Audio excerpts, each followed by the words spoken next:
السلام علیکم۔ ہم ناول سٹارٹ کرتے ہیں۔ نمل۔ فارس غازی جس وقت انیکسی پہنچا، پورا گھر برہنہ برہنہ سا لگتا تھا۔ خالی دیواریں، سامان کے پیک شدہ ڈھیر، کارٹن۔ زمر کے اسٹڈی کم نما کمرے کے دروازے پہ رک کر اس نے دستک دی، پھر اسے دھکیلا۔ وہ اپنے صوفہ کم بیڈ پہ بیٹھی، جو زمین سے 2 باجت ہی اونچا تھا۔ فائل سامنے پھیلائے نوٹ بک پہ کچھ لکھ رہی تھی۔ بال جوڑے میں بندھے تھے اور ایک لٹ جھک کر کاغذ کو چھو رہی تھی۔ آہٹ پہ بھوری آنکھیں اٹھائیں تو اسے چوکھٹ پہ کھڑے دیکھا۔ آ جاؤں؟ جینز کی جیبوں میں ہاتھ ڈالے کھڑا وہ سنہری آنکھیں اس پہ جمائے ذرا سا مسکرایا۔ تمہارا گھر ہے، آؤ یا جاؤ؟ وہ دوبارہ سر جھکا کر کام کرنے لگی۔ فارس دروازہ بند کر کے اندر آیا اور اس کے ساتھ بیٹھا۔ اب یہ میرا نہیں رہا، میں نے بیچ دیا۔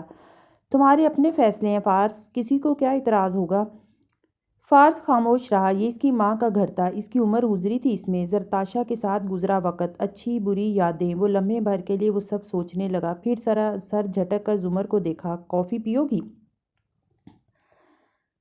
وہ سر جھکائے ذرا سا مسکرائے۔ واہ فارس غازی، آج آپ میرے لیے کافی بنائیں گے؟ اور چہرہ اٹھایا۔ Sure, thanks. میری کافی میں چینی مت ڈالنا اور کافی زیادہ ہو۔ اب وہ ٹیک لگا کر بیٹھ چکا تھا۔ زمر کی مسکراہٹ غائب ہوئی۔ ایک منٹ، ہم میں سے کون کافی بنا رہا ہے؟ زمر بی بی، ابھی میں اتنا رن مرید نہیں ہوا کہ رات کے 11:30 بجے اپنی بیوی کے لیے کافی بناؤں، اس لیے آپ بنائیں گی۔ وہ کبھی نہ اٹھتی، مگر اس نے اسے آپ کہا تھا۔ عرصے بعد اچھا لگا تھا۔ بظاہر کاغذ پٹک کر اٹھی۔ صرف اس لیے بنا رہی ہوں کیونکہ میرا اپنا دل چاہ رہا ہے۔ تھوڑی دیر بعد وہ 2 بھاپ اڑاتے کپ لیے اندر داخل ہوئی، ایک اسے تھمایا اور دوسرا خود لے کر بیٹھ گئی۔ فارس اکڑو انداز میں بیٹھا تھا اور وہ پیر اوپر سمیٹ کر دیوار سے ٹیک لگائے ہوئے تھی۔ دونوں اپنی سوچوں میں گم گھونٹ گھونٹ کافی پینے لگے۔ کل ہارون عبید کی چائے پہ مدعو ہیں ہم۔ یہ دعوت تمہاری گرل فرینڈ نے دی ہے یا اس کے باپ نے؟ وہ ہلکا سا ہنس دیا اور کافی کا گھونٹ بھرا۔ وہ میری گرل فرینڈ نہیں ہے۔ اوہ سوری، مجھے بھول گیا۔ تمہاری کوئی گرل فرینڈ کیسے ہو سکتی ہے؟ تمہارے تو 32 ایلیبائز تھے نا۔ استغفر اللہ۔ اس نے خفگی سے اسے دیکھا۔ میں صرف کافی پینے گیا تھا، صرف ایلیبائی بنانے۔ فوٹیج نکالیں، پکچرز لیں اور آ گیا۔ ایسی جگہوں پہ نہیں جاتا میں۔ مجھے کیا معلوم، رات گئے گھر سے باہر ہوتے ہو کیا، کہاں جاتے ہو، کیا کرتے ہو؟ شانے اچکا کر وہ گھونٹ گھونٹ کافی پینے لگی۔ وہ مسکرا کر رہ گیا۔ نارمل کپلز ایسی باتیں پوچھتے ہیں، ہم نارمل نہیں ہیں۔ سعدی کی غیر موجودگی میں ہم میں سے کسی کی زندگی نارمل نہیں ہو سکے گی فارس۔ اس نے کپ پرے رکھا اور سنجیدگی سے اس کی طرف مڑی۔ ہم اسے کیسے ڈھونڈیں گے اب؟ مجھے تو کوئی راستہ نظر نہیں آتا۔ میں ڈھونڈ رہا ہوں، وہ مل جائے گا۔ اس نے تسلی دی اور زمر نے اس پہ اعتبار کر لیا۔ وہ کرنا بھی چاہتی تھی۔ پچھلے چند ماہ فارس کو جیل سے نکالنا ان کے سروائیول کا مسئلہ بن چکا تھا اور سعدی کی تلاش پس منظر پہ چلی گئی تھی۔ کوئی اور چارہ بھی تو نہ تھا، مگر فارس کو رہا ہوئے 3 دن بیت چکے تھے اور 3 دن سے وہ یہی سوچ رہی تھی، کیا کرے، کیسے کرے۔ ہارون عبید کی چائے تمہارے حلق سے اتر جائے گی، یہ جانتے ہوئے کہ اس کا ہاتھ ہے اس میں۔ وہ کئی دفعہ یہ بات اس سے کہہ چکی تھی اور فارس کبھی اس پہ تبصرہ نہیں کرتا تھا۔ ہاشم کا نام وہ نہیں لیتی تھی اور وہ اسے گولی ہی نہ مار آئے۔ میرے حلق سے بہت کچھ اتر جاتا ہے۔ کپ اٹھائے وہ کھڑا ہو گیا۔ کل ہم موو کر جائیں گے۔ مجھے پتہ ہے تم تھکی ہوئی ہوگی، مگر چائے پہ جانا ضروری ہے، تیار ہے نا؟ زمر نے صرف سر ہلا دیا۔ وہ اب سوچ میں گم، گھونٹ بھرتا باہر جا رہا تھا۔ وہ ایک ساکن سی شام تھی۔ سردی گویا کلفی جماتی تھی اور ہڈیوں کے اندر تک درد کر دیتی تھی۔ آسمان پہ پورا چاند چمک رہا تھا، ماہ کامل، پویا بدر۔ چینی پورے چاند کو فیملی ری یونین کی علامت سمجھتے ہیں۔ ماہ کامل کی رات چینی خاندان کے دور مقیم بیٹے بیٹیاں لوٹ کر اپنے گھروں کو آتے ہیں۔ ان کا کہنا ہے کہ گاؤں کے خاندانی گھر کے آسمان کا چاند زیادہ چمکیلا ہوتا ہے۔ ساری دنیا کہتی ہے کہ جوڑے آسمانوں پہ بنتے ہیں، مگر چینی کہتے ہیں کہ جوڑے بنتے آسمانوں پہ ہیں، مگر ان کی تیاری چاند پہ ہوتی ہے۔ ان کی لوک کہانیوں میں آتا ہے کہ چاند پہ چانگ ای نام کی پری اپنے لکڑہارے کے ساتھ رہتی ہے اور اس نے آب حیات پی رکھا ہے۔ بدھسٹ لوگ ماہ کامل کو مبارک جانتے ہیں کیونکہ بدھا کی زندگی میں سارے اہم واقعات ماہ کامل کی رات کو پیش آئے تھے۔ وہ اس رات کو انسان کی روحانی اور مذہبی زندگی کے لیے اہم سمجھتے ہیں۔ ان کا عقیدہ ہے کہ اس رات انسان اپنے دین کی طرف پلٹتا ہے۔ ہندوؤں کا ماننا ہے کہ چاند پانی کو چونکہ کنٹرول کرتا ہے، اس لیے ساری دنیا کو کنٹرول کرتا ہے، اور وہ اس کا تعلق مقدس گائے سے جوڑتے ہیں۔ چندا دیان اس بات پہ بھی ایمان رکھتے ہیں کہ ماہ کامل کی رات عہد لینے یا وعدے کرنے کے لیے اچھی نہیں ہے۔ طبی ماہرین کہتے ہیں کہ چاند انسانی جسم کے اندرونی پانی پہ بھی ایسے ہی اثر انداز ہوتا ہے جیسے کہ سمندر کی لہروں پہ۔ دماغی امراض یا دمے اور جلد کی بیماریوں میں مبتلا لوگوں کی حالت اس رات زیادہ خراب ہو جاتی ہے۔ یلے میں ہونے والی ایک تحقیق یہ بھی کہتی ہے کہ پورے چاند کی رات اگر کسی کا خون بہے تو وہ عام دنوں سے زیادہ بہتا ہے۔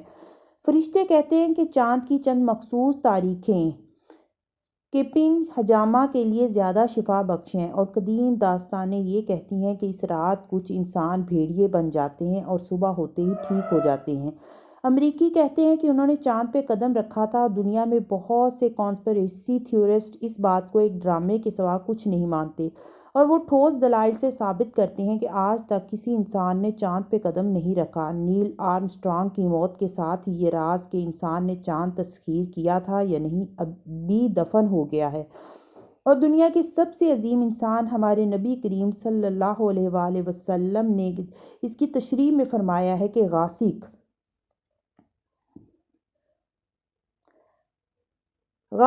چاند ہے، اور ہر قرآن پڑھنے والا اس آیت کو پڑھ کر چاند کے شر سے پناہ مانگتا ہے، اور دنیا والوں سے بے نیاز وہ چاندی کا تھال اس رات سرد سے آسمان پہ چمک رہا تھا، پورا مکمل۔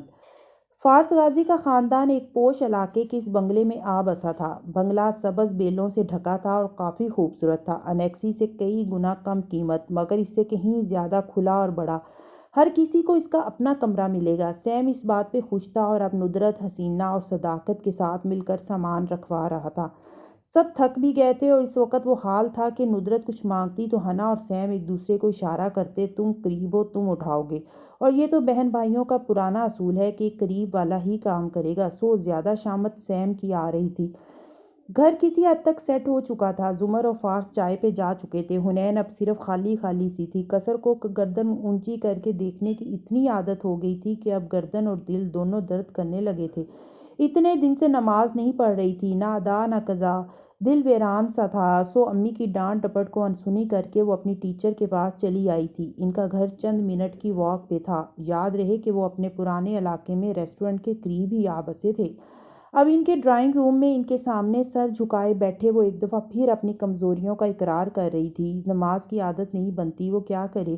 وہ اینک اتار کے اسے دیکھ کر پوچھنے لگیں، ظہر اور مغرب تو سب پڑھ ہی لیتے ہیں، لیکن عصر کس کی قضا ہوتی ہے؟ اور فجر اور عشاء کون چھوڑ دیتا ہے؟ کیا آتا ہے حدیث میں؟ منافق۔ وہ جھٹ بولی، اور منافق کون ہوتا ہے؟ کافر، مشرک، ہندو، یہودی؟ حنین نے نفی میں سر ہلایا۔ منافق کلمہ گو مسلمان ہوتا ہے جو ایمان نہیں لاتا، صرف اسلام لاتا ہے۔ حنین کا سر جھک گیا، کونے میں جلتے ہیٹر کی حدت سے چہرہ دہکنے لگا۔ چوری کرنے والا منافق نہیں ہوتا، حتیٰ کہ بدکار بھی منافق نہیں ہوتا۔ پھر منافق کون ہوتا ہے بھلا؟ جو بات کرے تو جھوٹ بولے، امانت رکھے تو اس میں خیانت کرے، لڑے تو گالی دے، وعدہ کرے تو اس کے خلاف کرے، جھوٹا، خائن، وعدہ خلاف اور بد زبان۔ ٹیچر نے انگلیوں پہ گنوایا۔ یہ چاروں یا ان میں سے ایک چیز بھی کسی میں ہو تو وہ منافق ہوتا ہے۔ جھوٹ زبان سے بولا جاتا ہے، گالی زبان سے دی جاتی ہے، وعدہ زبان سے کیا جاتا ہے، امانت کی ذمہ داری زبان سے لی جاتی ہے۔ حنین نے اس بات میں سر ہلایا۔ تو کیا چیز منافق کو نماز سے دور کر دیتی ہے؟ اس کی زبان۔ وہ چونکی۔ جھوٹ، خیانت، بدزبانی، غلط الفاظ بولنا، بات سے پھر جانا، ہیلے بہانے کرنا، غیبت کرنا۔ مسلمانوں کی عزت بھی ہمارے اوپر امانت ہوتی ہے۔ یہ سارے گناہ انسان کو دوگلا بنا دیتے ہیں، گندا کر دیتے ہیں۔ ان سے دور رہو گی تو نماز کے قریب آؤ گی۔ اب یہ مت کہنا کہ فلاں تو اتنا جھوٹا اور بد زبان ہے مگر فجر پڑھتا ہے۔ ہمیں کچھ نہیں پتا کون کیسی نماز پڑھتا ہے۔ نہ کسی کو یوں جج کرنا چاہیے، صرف اپنا معاملہ دیکھو۔ حنین کے اندر باہر کچھ ہل کر رہ گیا تھا، مگر وہ بولے جا رہی تھیں، یہ تو ہو گیا کہ نماز سے کیا روکتا ہے؟ اب بتاؤ نماز خود کیا ہے؟ پچھلی دفعہ کا سوال دہرایا۔ وہ اب بھی چپ رہی۔ یوں کرو، انہوں نے کلائی پہ بندھی گھڑی دیکھی، وضو کر کے آؤ اور میرے سامنے ایک رکعت پڑھو۔ نہیں، یہ اصلی والی نماز نہیں ہوگی، ابھی عصر کا وقت بھی داخل نہیں ہوا۔ یہ صرف دیکھنے کے لیے، یہ تو صرف ایک ریہرسل ہوگی، جیسے اصل چیز سے پہلے ہم ریہرسل کرتے ہیں نا، اسی طرح۔ جاؤ۔ باتھ روم کی طرف اشارہ کیا۔ وہ متذبذب سی اٹھ گئی۔ کچھ دیر بعد وہ جائے نماز بچھائے کھڑی تھی۔ ٹیچر کا صوفہ اس کی پشت پہ تھا اور یہاں سے اس کو صرف ان کی آواز سنائی دے رہی تھی۔ دوپٹہ لپیٹ کر اس نے مدھم آواز میں تکبیر تحریمہ کے لیے ہاتھ اٹھا دیا۔ اللہ اکبر کہہ کر اس نے ہاتھ باندھے۔ وہ ابھی تک ہیجان میں تھی۔ پیچھے سے ٹیچر کہنے لگی، نماز کے لیے کھڑے ہوتے وقت تم اعتراف کرتی ہو کہ اللہ سب سے بڑا ہے، تمہاری ہر مصروفیت، ہر ضروری کام سے بڑا۔ جب اس کی اذان آ گئی تو تم چھوٹی ہو گئیں اور اس کی بڑائی تسلیم کر کے مصلی پہ آ کھڑی ہوئی۔ وہ خاموش ہوئی تو ان کی طرف پشت کیے کھڑی حنین سینے پہ ہاتھ باندھے مدھم آواز میں پڑھنے لگی، سبحانک اللہم، اے اللہ پاک آپ اپنی تعریف کے ساتھ، اور بابرکت ہے آپ کا نام، اور بہت بلند ہے آپ کی شان، اور آپ کے علاوہ کوئی دوسرا معبود نہیں ہے۔ جب نماز کی پکار آتی ہے تو تم کسی نہ کسی کام، کسی مسئلے میں الجھی ہوتی ہو، مگر تم سب چھوڑ کر اللہ کے سامنے آتی ہو اور اس کو کہتی ہو کہ آپ پاک ہیں ہر عیب سے، انسانوں کی طرح نہیں جو دھوکے دیتے ہیں، دکھ دیتے ہیں۔ کوئی اللہ آپ کے لیول کو نہیں پہنچ سکتا۔ میرے لیے سب سے بڑا نام آپ ہی کا ہے۔ میں آپ کے علاوہ کسی کے سامنے نہیں جھکوں گی، نہ کسی انسان کے سامنے، نہ حالات کے۔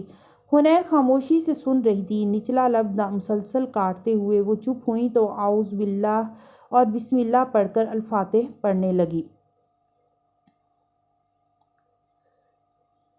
سب تعریف، سب شکر اللہ کے لیے ہے جو رب ہے دونوں جہانوں کا، وہ رحمان ہے، رحیم ہے۔ وہ ٹھہری۔ کبھی الفاتح پہ غور کرو، یہ قرآن کا دروازہ ہے، اس سے گزر کر ہی قرآن ملتا ہے۔ اس میں تم اللہ کا شکر ادا کرتی ہو کہ اللہ آپ ہی دونوں جہانوں کے خالق، مالک اور مدبر ہے۔ آپ آپ رحمان ہیں ساری کائنات کے لیے، چاہے کوئی مومن ہو یا کافر، انسان ہو یا چرند پرند۔ آپ رحیم ہیں، مومنوں کے لیے رحیم یعنی بار بار رحم کرنے والا۔ آپ بار بار ہمارے گناہ معاف کر کے ہمیں ایک اور موقع دینے والے ہیں۔ وہ مالک ہے جزا کے دن کا۔ الفاظ اس کے لبوں پہ پھڑ پھڑائے۔ وہ سر جھکائے ہاتھ باندھے کھڑی تھی۔ جزا کا، بدلے کا دن۔ یہ آیت پڑھتے ہوئے اپنے سارے گناہوں کو سوچا کرو جن کا بدلہ ایک دن تمہارے سامنے لایا جائے گا۔ ایاک نعبد و ایاک نستعین۔ وہ سر جھکائے ہاتھ باندھے بہت آہستہ سے پڑھ رہی تھی۔ اب تم کہہ رہی ہو کہ ہم آپ ہی کی عبادت کرتے ہیں اور آپ ہی سے مدد مانگتے ہیں۔ تمہیں ہر نماز کی ہر رکعت میں یہ آیت پڑھنی ہوتی ہے کیونکہ بیٹا دو نمازوں کے درمیان بہت سے معاملات آتے ہیں، مسئلے، پریشانیاں، چیلنجز۔ اللہ چاہتا ہے تم ہر نماز میں کھڑی ہو کر اسے کہو کہ تمہیں صرف اسی کی مدد چاہیے۔ جب بار بار کہو گی تو پھر کیا وہ مدد نہیں کرے گا؟ حنا نے لمحے بھر کے لیے آنکھیں زور سے میچیں۔ دل پہ کوئی آنسو زور سے گرا تھا۔ دکھائیے ہم کو سیدھا راستہ، ان لوگوں کا راستہ انعام کیا جن پہ آپ نے، نہ کہ ان کا راستہ جن پہ آپ نے غضب کیا، اور نہ ان کا جو گمراہ ہیں۔ آمین۔ ہر دو نمازوں کے درمیان تم نے بہت سے فیصلے کرنے ہوتے ہیں، چاہے وہ آج کیا پکانے کے متعلق ہیں یا کسی کے گھر جاتے ہوئے کپڑے کون سے پہننے ہیں۔ اب تم کہو گی کہ نماز کا اتنی چھوٹی چھوٹی باتوں سے کیا تعلق؟ مگر نہیں حنین، نماز کا ہماری ہر چھوٹی ہر بڑی بات سے تعلق ہوتا ہے۔ اس آیت کا پڑھنا تمہارے ہر فیصلے کو آسان کر دیتا ہے۔ وہ سورۃ اخلاص پڑھ کر اب رکوع میں جھک گئی۔ سبحان ربی العظیم وہ 3 دفعہ دہرا رہی تھی۔ میرا عظیم رب بہت پاک ہے۔ یہ اعتراف اللہ کے سامنے کرنے کے لیے رکوع میں جھکنا کیوں ضروری ہے؟ مجھے نہیں پتا نماز کی اہمیت کیا ہے، مگر بس اتنا پتہ ہے حنین کہ رکوع میں انسان معلق ہوتا ہے۔ اس کا سر، اس کی انا اور غرور کا سر، چشمہ اس کی عزت کی علامت، اس کا سر وہ نہ زمین پہ ہے نہ اپنے کندھوں پہ کھڑا ہے بلکہ زمین اور آسمان کے درمیان معلق ہے۔ ایسے بھی تو حالات آتے ہیں نا زندگی میں جب ہم بالکل معلق ہو جاتے ہیں، تو ایسے وقت میں بھی یہ احساس ہونا کہ میرا عظیم رب بہت پاک ہے، یعنی وہ سب سے بڑا ہے، وہ سب سے عظیم ہے، وہ اوپر ہے اور وہ آپ کو دوبارہ سیدھا کھڑا کر دے گا۔ یہ بات ہمیں ہر روز از سر نو یاد کرنے کی ضرورت پڑتی ہے۔ وہ بہت ضبط اور تحمل سے دوبارہ سیدھی کھڑی ہوئی۔ سمیع اللہ لمن حمدہ، ربنا لک الحمد۔ سن لیا اللہ نے اس شخص کو جس نے اس کی تعریف بیان کی۔ اے ہمارے رب، سب تعریف آپ ہی کے لیے ہے۔ اور سیدھا کھڑے ہوتے تمہیں یہ یقین دہانی ہوتی ہے کہ جو تم کہہ رہی ہو وہ اللہ سن رہا ہے اور اللہ اس کی قدر کرتا ہے۔ وہ تمہیں سمجھتا ہے، تمہاری ہر چھوٹی سے چھوٹی بات کو سمجھتا ہے۔ اور اگر کوئی ایسا دوست مل جائے انسان کو تو اسے اور کیا چاہیے ہوتا ہے؟ حنین نے پھر زور سے آنکھیں میچ کر کھولیں، نمی ضبط سے اندر ہی اتار دی اور نیچے جھکی، گھٹنے زمین پہ لگائے، ہاتھ پھیلا کر سجدے کی جگہ پہ رکھے اور پیشانی ٹیکتے ہوئے مدھم آواز میں بولی، سبحان ربی الاعلیٰ، پاک ہے میرا برتر رب۔ سجدے کے استغفارات پڑھتے ہوئے تمہیں چاہیے کہ اپنے گناہوں کو یاد کرو، مگر اس امید کے ساتھ کہ وہ تمہارا رب ہے اور وہ بہت بلند ہے، انسانوں کی طرح دل میں بغض نہیں رکھتا۔ تم معافی مانگو گی تو معاف کر دے گا، کیونکہ صرف وہی معاف کرنے والا ہے، وہ غافر ہے، گناہوں کو ڈھانپنے والا۔ خاموشی سے ان کو ڈھانپ دے گا، لوگوں کو نہیں بتائے گا۔ تم اس سے کہو گی کہ کسی کو مت پتہ چلنے دیجیے گا، تو وہ نہیں پتہ چلنے دے گا کسی کو، اس سے کہہ کر تو دیکھو۔ سجدے میں ماتھا ٹیکتے بھی اس نے بہت برداشت سے گلے تک آئے آنسو اندر اتارے۔ اوہوں، وہ بہت مضبوط ہے، ایسے تو نہیں جذباتی ہوگی۔ پھر اللہ اکبر کہتی اٹھ بیٹھی، پھر دوبارہ سجدے میں گئی۔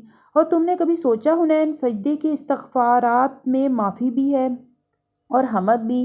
حمد یعنی تعریف اور شکر۔ سو جہاں تم اپنی ساری انا غرور بھلا کر اللہ کے سامنے اپنے ہی قدموں کے لیول پہ اپنا سر رکھتی ہو، وہاں تم صرف معافی نہیں مانگ رہی ہوتی بلکہ شکر بھی ادا کر رہی ہوتی ہو، تمہاری بری عادتیں چھڑوانے کا شکر، پرانے گناہ ڈھانپنے کا شکر، تمہیں دنیا کی ہر نعمت دینے کا شکر اور تمہیں اپنے سامنے سجدہ کرنے کی توفیق دینے کا شکر۔ یہ ہر کسی کو تو نہیں ملتی اور آسانی سے نہیں ملتی۔ حنین اٹھ گئی، ضبط سے چند گہرے سانس لیے، اس نے خود کو نارمل کیا اور سر جھکا کر بیٹھے ہوئے اتحیات پڑھنے لگی۔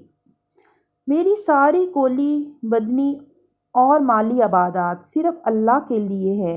اے نبی صلی اللہ علیہ وآلہ وسلم، آپ پر اللہ تعالیٰ کی رحمت اور سلامتی اور برکتیں ہوں، اور ہم پر اور اللہ کے نیک بندوں پر بھی سلامتی ہو۔ میں گواہی دیتی ہوں کہ نہیں کوئی معبود سوائے اللہ کے، اور محمد مصطفیٰ صلی اللہ علیہ وآلہ وسلم اللہ کے بندے اور رسول ہیں۔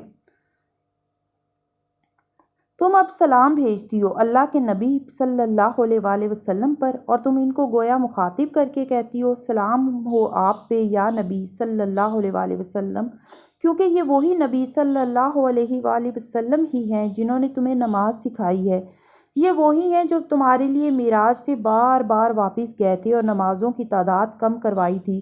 یہ وہی ہیں جو اپنی آخری سانس تک فرماتے رہے تھے، نماز نماز نماز۔ یہ وہی ہیں جو 23 سال تمہارے لیے ہر کسی سے لڑے تھے، تمہارے لیے انہوں نے سٹینڈ لیا، تمہارے لیے وہ روئے، اور روز قیامت بھی تمہارے لیے، تمہاری امت کے لیے آواز بلند کریں گے۔ اور ہم لوگ کہتے ہیں فلاں چیز صرف سنت ہی تو ہے، فرض تھوڑی ہے، اور حدیث کا کیا ہے، پتہ نہیں سچ ہو یا نہ ہو۔ اور یہ بہت تھا حنا کے لیے، اتنا بہت تھا، اس کے آنسو ٹپ ٹپ گرنے لگے، گرم پانی سے چہرہ بھیگنے لگا۔ پھر تم درود پڑھتی ہو، محمد مصطفیٰ صلی اللہ علیہ وآلہ وسلم پہ درود و سلام بھیجنے، ان کے اور ان کی آل کے لیے برکت کی دعا کرتے۔ تم ایک دم سے ابراہیم علیہ السلام کا ذکر کر دیتی ہو، ایک دم سے، اچانک سے، وہ ہمارے درود کا حصہ ابراہیم علیہ السلام بن جاتے ہیں۔ کون تھے ابراہیم علیہ السلام؟ وہ جنہوں نے وفا کا حق ادا کیا تھا، وہ جن کے پاس قلب سلیم تھا، وہ جو کسی اور کے سامنے نہیں جھکے، بھیڑ چال کا حصہ نہیں بنے، اپنی عقل استعمال کی، اپنا اللہ خود ڈھونڈا، اور جب ڈھونڈ لیا تو اس کو کھویا نہیں۔ انہوں نے نہیں کھویا، تم نے کیسے کھو دیا؟ آنسو اسی طرح اس کے گالوں پہ بہہ رہے تھے، وہ زیر لب رب اجعلنی پڑھ رہی تھی، اور اب تم دعا بھی رب ابراہیم علیہ السلام والی مانگ رہی ہو۔ اللہ کو ان کی دعائیں کتنی پسند تھیں کہ ان کو قرآن اور نماز میں محفوظ کر دیا۔ تم کہہ رہی ہو، اے میرے رب مجھے بنائیے نماز کا پابند، اور میری اولاد کو بھی، اے ہمارے رب، اور ہماری دعا قبول فرمائے، اے ہمارے رب مجھے معاف کر دیں، اور میرے والدین کو بھی، اور تمام مومنوں کو حساب کے کھڑے ہونے کے دن۔ وہ اب دائیں بائیں چہرہ گھما کر سلام کہہ رہی تھی، پھر اس نے چہرہ سامنے ہی کیے رکھا، پیچھے نہیں موڑا، وہ آنسوؤں سے بھیگا تھا۔ اگر نماز سمندر ہے تو میں تمہارے ساتھ ایک قطرہ ہی شیئر کر پائی ہوں، اس کا مطلب اس کی پابندی کے ساتھ ہی کھلتا جائے گا تمہارے اوپر، لیکن اگر تم اس کا مطلب سمجھ جاؤ تو یہ تمہارے اوپر آسان ہو جائے گی۔ تم اس کا انتظار کرو گی، کیونکہ تمہارے پاس ہر نماز میں اللہ سے شیئر کرنے کے لیے بہت کچھ ہوگا، تمہیں اس میں مزہ آنے لگے گا۔ یہ اللہ سے بات کرنا ہے۔ یہ معراج پہ عطا کی گئی، رسول اکرم صلی اللہ علیہ وآلہ وسلم کو معراج پہ وہ اللہ سے ہم کلام ہونے گئے تھے۔ ہم تو نہیں جا سکتے آسمانوں پہ، ہم تو طور پہ بھی نہیں جا سکتے، تو ہمارے شوق کلام کی لاج اللہ نے نماز کے ذریعے رکھ لی۔ ہمارا طور، ہماری معراج ہماری نماز ہے، اس کی عادت پکی ہونی چاہیے، کیونکہ اگر ہم اپنے بچوں کو نماز کے لیے ویسے نہیں اٹھاتے جیسے اسکول کے لیے اٹھاتے ہیں تو ہم ان کو ساری عمر کے لیے اندھے کنویں میں دھکیل دیتے ہیں۔ سردی ہو یا گرمی، بچہ تندرست ہے یا بیمار، اسے پیار سے پکارنا پڑے یا کان سے پکڑ کر بستر سے کھینچ کر نکالنا پڑے، اسے اٹھایا جانا چاہیے۔ اسکول کے لیے اٹھاتے تو ہمیں ان کو سوتے دیکھ کر ترس نہیں آتا، پھر نماز کے لیے اٹھاتے وقت کیوں آ جاتا ہے؟ وہ آہستہ آہستہ بولتی تھی، بول بول کر نہیں تھکتی تھیں۔ حنا دھیرے سے اٹھی، جائے نماز طے کی اور واپس کرسی پہ آ بیٹھی۔ گلابی آنکھوں کے ساتھ سر جھکائے وہ بولی تھی، ابھی جوش تازہ ہے، گھر جا کر پھر سب پرانا ہو جائے گا۔ نماز پڑھ لوں گی مگر قائم کیسے رکھوں گی؟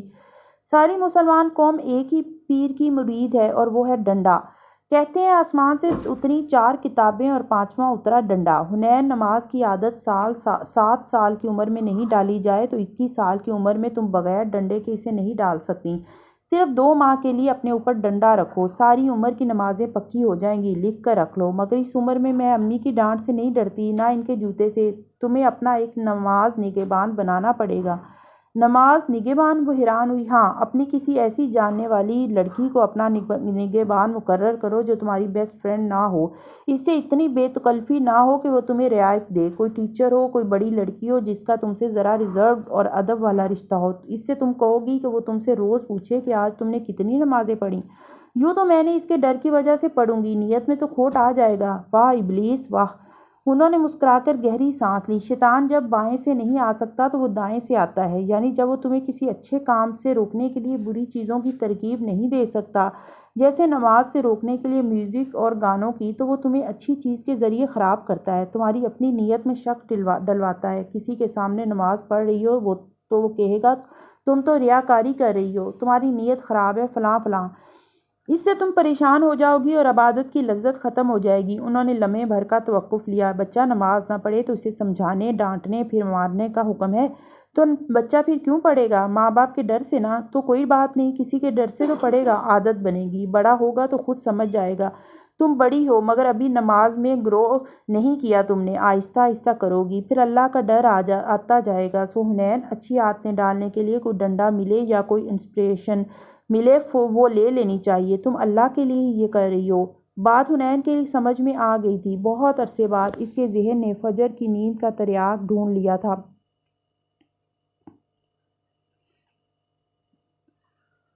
ماہ کامل کو کولمبو کے آسمان پہ بھی دمک رہا تھا۔ شام گہری ہو گئی تھی۔ ہوٹل اسٹریٹ کے اوپر واقع تھا۔ اونچی سی عمارت شان سے کھڑی تھی اور پوری اسٹریٹ اس وقت آہستہ آہستہ رش سے بھر رہی تھی۔ لوگ فٹ پاتھ کے کناروں پہ آ کے بیٹھنے لگے تھے۔ جوش اور جذبے سے بھرپور چند گھڑیاں انہیں گزارنی تھیں، پھر پرہرار اپنا سفر طے کرنا تھا، مختلف گلیوں سے ہوتا ادھر آنا تھا۔ ایش گرے سوٹ میں ملبوس، تازہ دم اور وجیح ہاشم اپنے سیل فون کے بٹن دباتا ہوٹل کی لابی میں بیٹھا تھا۔ قریب میں اس کے 2 سوٹ میں ملبوس گارڈ مستعد کھڑے تھے۔ ہاشم گاہے بگاہے گھڑی پہ نظر دوڑاتا، گویا وہ انتظار میں تھا۔ نیچے تہہ خانے کا میکسیکن سیکورٹی سیل خاموش پڑا تھا۔ میری نے کھانا لا کر رکھا اور خاموشی سے باہر نکل گئی۔ اس کے جاتے ہی وہ دونوں تیزی سے اٹھ کھڑے ہوئے۔ یہ اب 1 گھنٹے بعد چائے لے کے آئے گی، ہمارے پاس صرف 1 گھنٹہ ہے۔ خاور آگے بڑھا اور سادی کے ساتھ مل کر پلنگ اٹھا کر دوسرے کے اوپر رکھا۔ اب دونوں اس کے اوپر چڑھے، یہاں تک کہ خاور کے ہاتھوں نے چھت کو چھو لیا۔ وہاں ایک تیز روشنی والا لائٹ فکسچر لگا تھا۔ اس کی پلیٹ کے نٹ وہ رات کو ہی ڈھیلے کر چکے تھے۔ اب کانٹے سے جو چاولوں کے ساتھ آیا تھا، ذرا سا گھمایا تو کیل پیچ علیحدہ ہو گئے اور پلیٹ ہاتھ میں آ گئی۔ کیا کسی کو اس راستے کے بارے میں نہیں علم؟ سعدی نے بے چینی سے پوچھا۔ یہ جیل میں نے ڈیزائن کی تھی، مجھے 20 دن دیے تھے ہارون عبید نے۔ اتنے وقت میں بھی اگر میں یہ راستہ نہ رکھتا تو کرنل خاور نہ ہوتا۔ میں نے یہ ہاشم کے لیے کیا تھا کہ ہو سکتا ہے اسے مسز عبید کو نکلوانے میں کوئی فائدہ ہو۔ تم بھی شاہ سے زیادہ شاہ کے وفادار ہو۔ سعدی نے مسکرا کر سر جھٹکا۔ خاور نے گھور کر اسے دیکھا اور پھر پلیٹ ہٹائی۔ اوپر لوہے کی چادر تھی۔ اس نے انگلیوں سے ٹٹول کر کونے میں ایک جگہ کو دبایا، فوراً ہی لوہے کی چادر سلائڈ کر کے ہٹتی گئی۔ آگے سیاہ خلا تھا۔ پہلے سعدی اوپر چڑھا اور پھر خاور۔ اندھیرے میں اس نے خلا پھاڑ پھاڑ کر دیکھنا چاہا اور وہ ایک ایلیویٹر شافٹ تھی جس پہ کوئی لفٹ نہ تھی مگر لفٹ کا پورا راستہ سا بنا تھا۔ اوپر عمارت کے اختتام تک ذرا ذرا فاصلے پہ ننھے ننھے بلب لگے تھے۔ ذرا دیر بعد آنکھیں اندھیرے میں دیکھنے کی عادی ہوئیں تو وہ راستہ صاف دکھائی دینے لگا۔ لوہے کے جنگلے، راڈز اور ڈنڈے، درمیان سے لفٹ جتنی جگہ بالکل خالی۔ سہج سہج کر اوپر چڑھنا تھا، اور اگر راستے میں پیر پھسلے تو یہاں سے لاش بھی نہ ملتی۔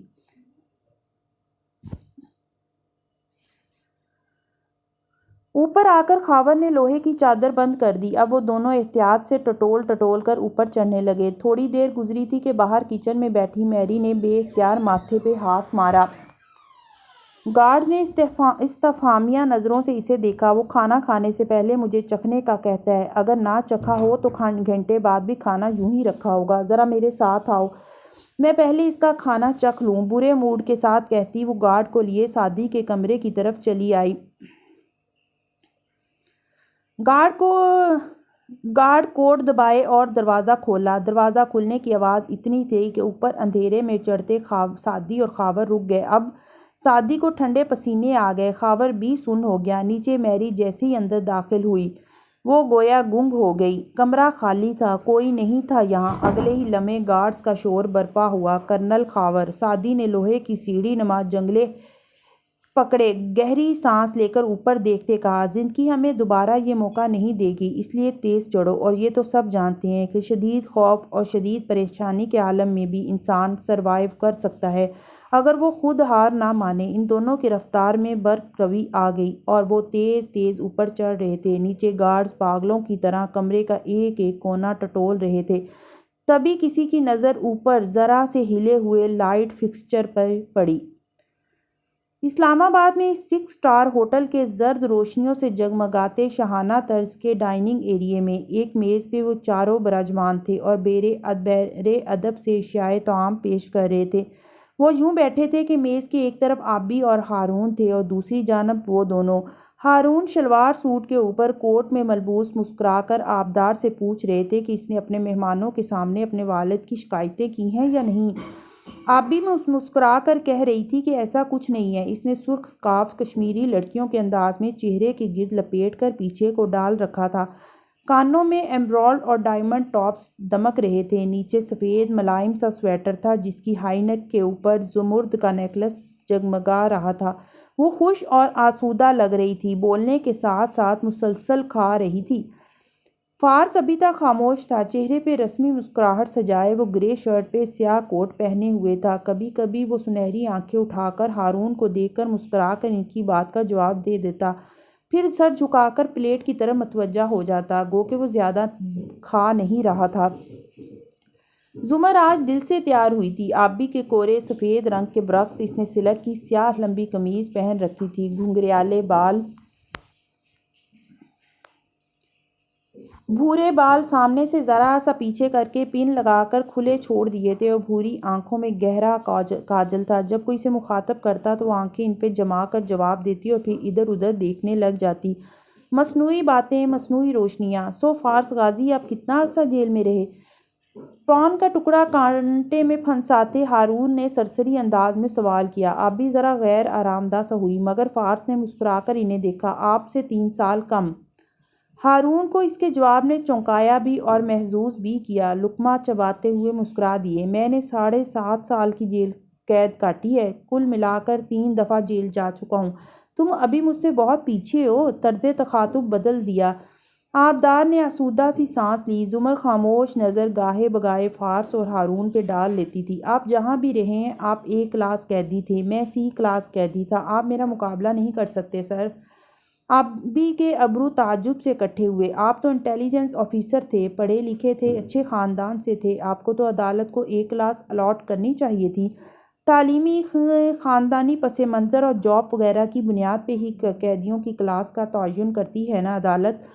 اور تائیدی نظروں سے زمر کی طرف دیکھا جس نے محض سر ہلا دیا۔ جب پتہ ہے تو مجھ سے کیوں پوچھ رہی ہو؟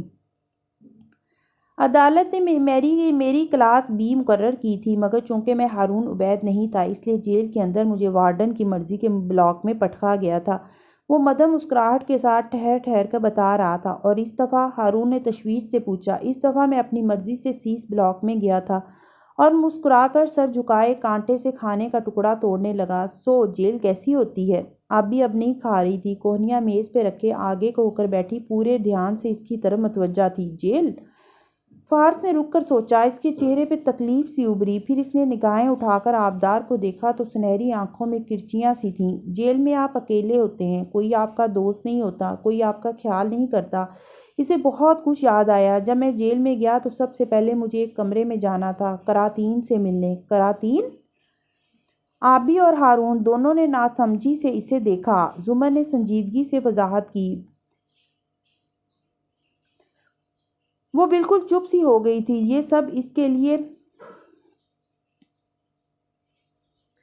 کے لیے بھی تکلیف دہ تھا، مگر پاکستان میں کوارنٹائن نہیں ہوتا، قراتین ہوتا ہے۔ جیل کی اپنی زبان ہوتی ہے، اپنے لہجے ہوتے ہیں۔ پھر آبی کے ہنوز الجھے چہرے کو دیکھ کر کہنے لگا، قراتین وہ شخص ہوتا ہے جو نیک قیدی، جس کو آپ امریکی فلموں میں نیو فش کہہ کر پکارتے سنتے ہوں گے، اس نئی مچھلی کو قراتین کے پاس سے گزرنا پڑتا ہے۔ وہ اس کو اس کی کلاس، اس کا بلاک، اس کی بیرک، اس کے ذمہ مشقت سب کچھ الاٹ کرتا ہے۔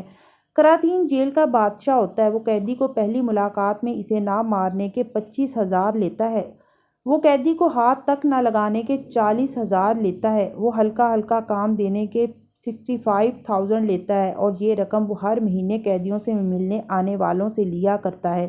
وہ طے کرتا ہے کہ آپ کی جیل میں قسمت اور زندگی کیسی ہونے جا رہی ہے۔ اگر آپ اس کو ذرا سا بھی خفا کریں تو قراتین بادشاہ آپ کو بدنام زمانہ مجرموں کی بیرکوں میں ڈال دیتا ہے، اور آپ پوری پوری رات اس خوف سے سو نہیں سکتے کہ آدھی رات کو کوئی آپ کو صرف تکلیف پہنچانے کے لیے چھرا مار جائے، اور آپ نہ بھی مریں تو وہ تکلیف وہ آپ کے اندر بہت کچھ مار دیتی ہے، اور دن کی روشنی میں تو ویسے بھی مارنے والے بہت ہوتے تھے۔ اپنی پلیٹ کو دیکھتے ہوئے وہ کہے جا رہا تھا، ہر روز شام 5 بجے قیدیوں کی چیکنگ ہوتی تھی، قطار میں جانوروں کی طرح کھڑا کر کے ان کا معائنہ کیا جاتا تھا، صرف مارنے پیٹنے کا بہانہ تھا۔ اور کھانا؟ میز پہ سجی انواع و اقسام کی ڈشز کو دیکھ کر وہ مسکرایا، زخمی مسکراہٹ۔ قانون کے مطابق ہر ہفتے میں 3 دن چکن اور بیف لازمی ہے، بریانی بھی بنے گی اور 2 وقت کی چائے بھی۔ صبح ناشتے میں سبزی کی بھجیا بھی ملے گی، مگر سی کلاس قیدی اگر گوشت کی شکل دیکھتے بھی تھے تو وہ برڈ فلو سے مری ہوئی مرغیوں کا ہوتا تھا، یا پھر ہوتا ہی نہیں تھا۔ دال اور سبزی کی بھی سب سے سستی قسم ملتی تھی کھانے میں۔ ایک احسان حکومت کرتی ہے کہ گھر کا کھانا الاؤڈ ہے، مگر میری بہن جو حلوے اور میوے اور کھانے میرے لیے بھیجا کرتی تھی وہ بہت کم مجھ تک پہنچتا تھا، راستے میں ختم ہو جاتا تھا۔ میں ان کو منع کرتا تھا کہ وہ محنت نہ کیا کریں۔ میں نے زندگی میں اس سے پہلے کبھی رشوت نہ دی نہ لی، لیکن یہ کام بھی جیل میں شروع کیا۔ وارڈن کو 500 روپیہ فی بندہ ماہوار دو تو 4-5 لوگ مل کر اپنا چولہا چلا سکتے ہیں اور اپنا کھانا پکا سکتے ہیں۔ جگہ جگہ 5-5 لوگوں نے گروپ بنا کر یہ کام شروع کیا ہوا ہے، اسے ہانڈی وال کہتے تھے۔ میں بھی اس غیر قانونی رشوت انگیز کام میں 4 سال شامل رہا، کیونکہ میں لنگروں والی دال اور مری ہوئی مرغی نہیں کھا سکتا تھا۔ ہمارے جیسے معاشرے میں جہاں قانون نام کی کوئی چیز نہیں ہے، اپنی بقا کے لیے انسان قوانین توڑنے پہ مجبور ہو جائے اور اس کے پاس دوسرا کوئی راستہ نہ ہو تو کیا یہ کرنا غلط ہوگا؟ اس لیے اسٹپنی احمد شفیع جب کہتا ہے کہ پرزن رائٹس ملنے چاہیے تو وہ ٹھیک کہتا ہے۔ وہ ٹھہرا اور سر جھکائے کانٹے کو پلیٹ میں پھیرا۔ میز پہ مسحور کن سا سناٹا تھا، آبی کا گلا رند چکا تھا اور آنکھوں میں پانی تھا۔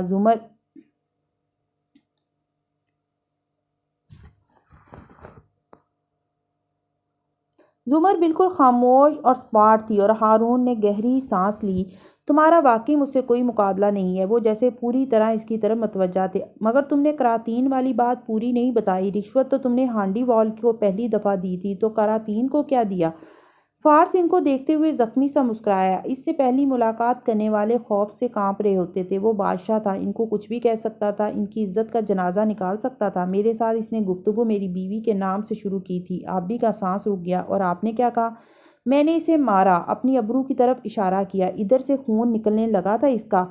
12 ٹانکے آنکھ کے قریب لگے تھے۔ اس نے مجھے سی کلاس میں بدنام زمانہ مجرموں کے ساتھ شفٹ کر دیا۔ تب وہ جیل میں ایک اعلیٰ عہدے پہ فائز سرکاری ملازم تھا، آج وہ اسی جیل میں قید ہے۔ اور اس کو قید کس نے کروایا؟ آبدار نے سانس روکے پوچھا۔ وہ زخمی سا مسکرایا۔ شاید کسی نے اپنی بیوی کے کردار پہ حملہ کرنے کا انتقام لیا ہو اور صرف مارنے سے اس کا دل نہ بھرا ہو، اور کندھے اچکا کر پوری توجہ سے کھانے لگا۔ آبی بے اختیار مسکرا دی۔ اسے اس لمحے فارس پہ فخر ہوا تھا۔ نگاہیں موڑ کر ہارون کو دیکھا، وہ بھی اس کی کمپنی سے لطف اندوز ہوتے دکھائی دیتے تھے۔ آبدار کی گردن مزید اکڑ گئی۔ اس نے زمر کی طرف چہرہ پھیرا۔ اور آپ نے ڈلوایا تھا فارس کو قید میں، ہے نا؟ بہت سادگی اور معصومیت سے اس نے زمر کی آنکھوں میں دیکھ کر پوچھا تھا۔ لمحے بھر کے لیے اس میز پہ شدید تناؤ در آیا۔ فارس نے چونک کر پہلے آبی کو دیکھا، پھر زمر کو۔ اسے برا لگا تھا اور وہ ناگواری سے ٹوکنے لگا تھا جب آف کورس میں نے فارس کو گرفتار کروایا تھا، وہ آبی کی آنکھوں میں نظریں جمائے مسکرا کر بولی تھی، کیونکہ مس عبید میں نے ساری زندگی لوگوں کو انصاف دلوانے کے لیے جدوجہد کی ہے۔ اگر میرے اپنے خاندان میں میرے ویژن آف ٹروتھ کے مطابق کوئی شخص مجرم ہے تو میں انصاف کے حصول کے لیے اس کے خلاف بھی کھڑی ہوں گی اور قانون کی پوری مدد کروں گی۔ کیا آپ ایسا کر سکتی ہیں؟ گردن اٹھا کر وہ ہموار مگر فخریہ لہجے میں بولی تھی، دل پہ جو گزری سو گزری۔ آبدار کا چہرہ پھیکا پڑ گیا۔ اس نے بامشکل تھوک نگلا۔ ہارون نے بھی تنبیہی نظروں سے اسے گھورا۔ شاید میں ایسا نہ کر سکتی، آئی ایم سوری۔ میں نے سنا تھا آپ نے سعدی یوسف کے میموریل ڈنر پہ کہا تھا۔ ہارون نے غیر آرام دہ پہلو بدلا کہ آپ کے بھتیجے نے آپ کو اپنا گردہ ڈونیٹ کیا تھا۔ یہ سب بہت مشکل ہوگا آپ کے لیے، اس کا کھو جانا۔ وہ اب سخت الفاظ کا اثر زائل کرنے کی کوشش کر رہی تھی۔ زمر نے گہری سانس لی۔ مجھے نہیں پتا وہ کہاں ہے، مگر مجھے امید ہے کہ وہ زندہ ہے۔ ان 8 ماہ میں میں نے چند لمحوں کے لیے بھی اپنا فون آف نہیں کرتی، اس ڈر سے کہ وہ کال کرے گا اور اگر میں نے نہ اٹھایا تو کیا ہوگا، کیونکہ مجھے پتا ہے وہ سب سے پہلے مجھے کال کرے گا۔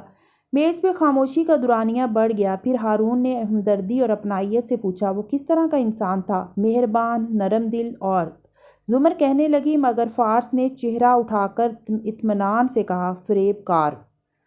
سب نے چونک کر اسے دیکھا۔ اب وہ سر جھکا کر پلیٹ میں چھری کانٹا چلاتے ہوئے کہہ رہا تھا، اس نے اپنے خاندان کے ہر فرد کو یہ یقین دلا رکھا تھا کہ سب سے زیادہ محبت وہ اسی سے تو کرتا ہے، رازدار بھی وہ اسی کا ہے اور سب سے بڑی قربانی وہ اسی کے لیے دے گا۔ جب وہ نہیں رہا تو ہمیں معلوم ہوا کہ ہم میں ہر شخص ہی خود کو سعدی کا سب سے اچھا دوست سمجھتا ہے۔ ایسے شخص کو آپ فریب کار نہیں کہیں گے تو کیا کہیں گے؟ زمر کی آنکھوں میں آنسو آ گئے، مگر اس نے کمال ضبط سے ان کو اندر اتار لیا۔ اس نے فارس سے سعدی کا ذکر بہت کم سنا تھا اور اس طرح تو شاید پہلی دفعہ، مگر پہلے کب وہ اسے بولنے کا موقع دیتی تھی؟ فارس غازی۔ ہارون نے بہت امید سے اسے دیکھ کر کہا، میرے لیے کام کرو۔ میں جاب انٹرویو چائے پہ نہیں دیا کرتا اور آپ سے اتنے اچھے دوستانہ ماحول میں ملاقات کرنے کے بعد میں آپ کے لیے کام کرنے کا سوچ بھی نہیں سکتا، کیونکہ دوستوں کے ساتھ کاروبار نہیں کیا جاتا۔ اگر تم سیاستدان ہوتے تو اتنی جیل کاٹ کر ووٹ ملنے سیاستدان نہیں ہو، اس لیے اب نوکری تک ملنا مشکل ہو۔ نوکری کے بغیر تمہارا کیا بنے گا؟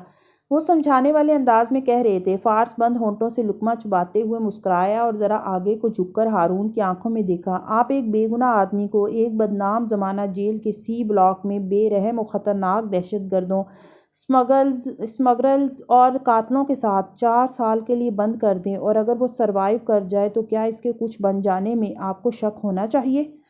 بہت عرصے بعد ہارون کو کسی نے اتنا محظوظ کیا تھا۔ مسکرا کر اس بات میں سر ہلایا۔ میری پیشکش تمہاری میز پہ دھری ہے، مجھے جواب کا انتظار رہے گا۔ آبی بھی تائیدی انداز میں مسکرائی اور زمر کو پتہ نہیں کیا مگر بہت کچھ برا لگ رہا تھا۔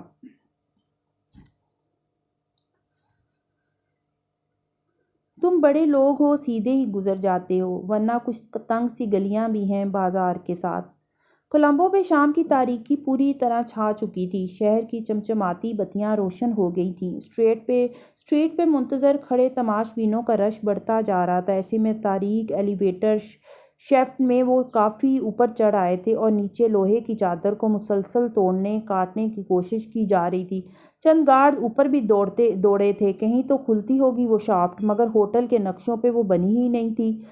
تیسری منزل پہ رک کر خاور نے دیوار پر دستک دی، ردھم میں 3 دفعہ۔ وہاں چوکور سا کارڈ بورڈ لگا تھا۔ اگلے ہی لمحے کارڈ بورڈ اندر سلائیڈ ہوا اور روشنی نظر آئی۔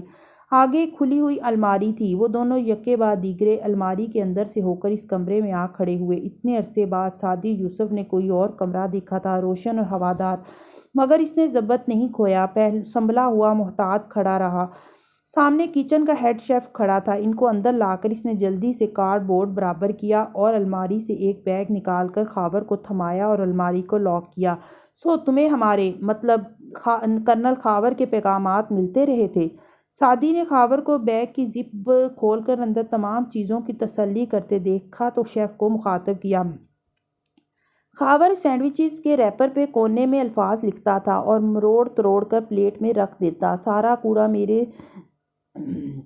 میری ڈسٹبن میں پھینک دیتی۔ روز شام کو گارڈز کوڑا اوپر کچن میں جا کر ڈال دیتے۔ شیف ایک ایک ریپر چیک کرتا تھا۔ یقیناً اس کو پیغام ملے تھے۔ کرنل خاور کے مجھ پہ احسان ہے، میں ان کے لیے کچھ بھی کر سکتا ہوں، تمہارے لیے نہیں۔ درزیدہ نظروں سے سعدی کو خشک لہجے میں کہا اور کپڑوں کا پیکٹ تھمایا۔ وہ بھی بس اس کو گھورتا ہوا آگے بڑھ گیا۔ خاور اب اس کے شانے کو تھپک کر اس کا شکریہ ادا کر رہا تھا۔ نیچے لابی میں ہاشم کاردار ہنوز صوفے پر بیٹھا میلز کا جواب دے رہا تھا۔ گاہے بگاہے وہ گھڑی پہ بھی نظر ڈال لیتا۔ پریڈ کے اس اسٹریٹ تک پہنچنے میں کم وقت رہ گیا تھا۔ اوپر تیسری منزل کی لفٹ کے دروازے کھلے اور اندر خاور اور سعدی کھڑے نظر آئے۔ سیاہ پینٹ، سفید شرٹ اور سیاہ کوٹ پہنے، ماتھے پہ ویٹرز کی مخصوص ٹوپی سجائے وہ دونوں باہر نکلے۔ سی سی ٹی وی ریوائنڈ ہو چکے تھے۔ کنٹرول روم میں کوئی ہمیں نہیں دیکھ سکتا، بس کسی شناسا گارڈ سے نہ ٹکرانا۔ خاور اس کو ہدایت دے کر راہداری میں ایک طرف کو چلا گیا اور سعدی سر ہلا کر ٹرالی دھکیلتا ہوا دوسری طرف چلتا گیا۔ نیچے بیٹھے مصروف سے ہاشم کی طرف دو گارڈز تیز تیز چلتے آئے تو رئیس الرٹ سا ہوا۔ ہاشم کو پکارا۔ اس نے چہرہ اٹھایا اور ان دونوں کے چہروں پہ اڑتی ہوائیاں دیکھ کر وہ بے اختیار اٹھ کھڑا ہوا۔ اب وہ تیز تیز گھبراہٹ سے اسے کچھ بتا رہے تھے اور ہاشم کے چہرے کی رنگت متغیر سی ہو رہی تھی۔ پھر وہ بے اختیار آگے کو بھاگا۔ سعدی یوسف سر جھکائے ٹرالی دھکیلتے راہداری کے موڑ پہ آ ٹھہرا۔ گردن نکال کر اگلی راہداری میں جھانکا۔ ایک کمرے کے بند دروازے کے باہر دو مستعد گارڈ کھڑے نظر آئے۔ سعدی نے جیب سے شو پالش کی ڈبی جتنی شے نکالی، پھر سانس روک کر اس کا ڈھکن گھمایا اور جھک کر زمین پہ آگے کو لڑکھڑایا۔ وہ گارڈز کے قریب بنا آواز کے چلتی گئی اور جا ٹھہری۔ اس میں سے بغیر رنگ کی ہوا نکلنے لگی۔ اوٹ میں کھڑے، ناک پہ رومال رکھے سعدی دھڑکتے دل سے گھڑی دیکھنے لگا۔ 1 منٹ، 2، 3.5 منٹ بعد اس نے گردن نکال کر جھانکا۔ گارڈز زمین پہ لڑک چکے تھے، بے حس اور بے سود۔ وہ ٹرالی دھکیلتا تیزی سے آگے آیا اور مخالف دروازے کے سامنے کھڑا ہوا۔